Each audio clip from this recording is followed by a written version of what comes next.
Welcome to Captain's Clubhouse, the only place for sports captains to learn, connect and lead. We're here today with Jess Fishlock MBE, Wales' most capped footballer and highest goal scorer. Jess, thank you so much for joining us. Can you introduce yourself to our community and just tell us a little bit more about your experiences as a leader in football? Yeah, well, my name is Jess Fishlock. I play for the Welsh women's national team and I play for Seattle Reign in America. I have been fortunate to be a captain of some kind throughout my career, a leader, you know, at all times, I would say, in some capacity. It's something that I kind of don't take very lightly and understand the roles and responsibility that really comes with that. And I think it comes naturally to me, but there is times where you really have to think about your language and your behaviours. And I do enjoy that, to be honest, so yeah. And Jess, you've obviously alluded you've been captain, you know, for a number of years in different areas. What does it actually mean to you, know, both personally and professionally?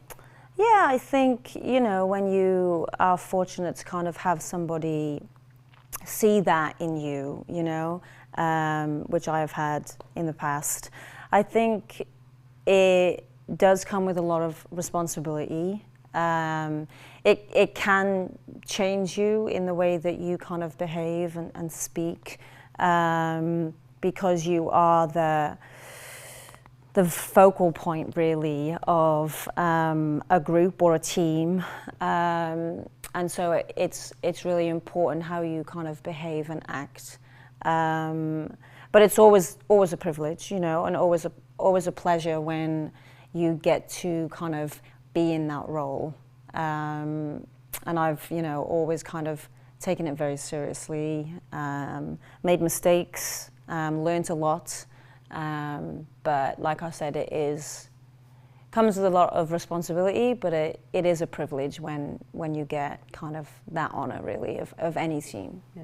And obviously you talk there specifically about, you know, being the captain, but you're a leader like in every facet, you know, whether you're, you know, when you came on and scored the other day, it was just a testament to you, it was just a natural leader going like, come on, let's do this. Mm-hmm. It just comes so naturally to you and everyone kind of looks up to you. Yeah, I think, you know, there are players that leadership does come a little bit more naturally.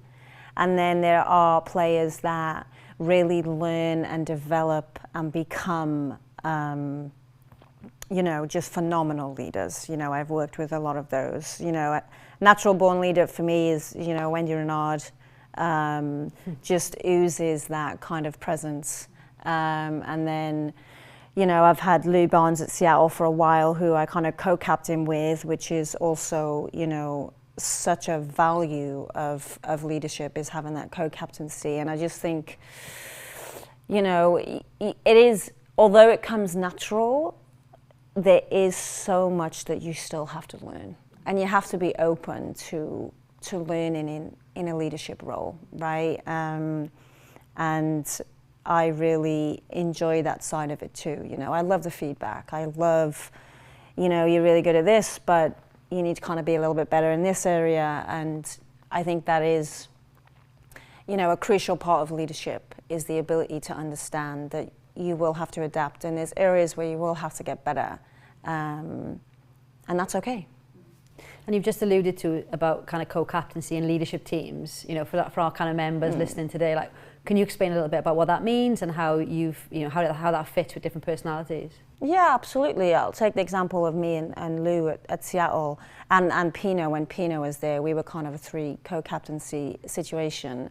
And I think what's so great about having groups is that everyone leads in different ways.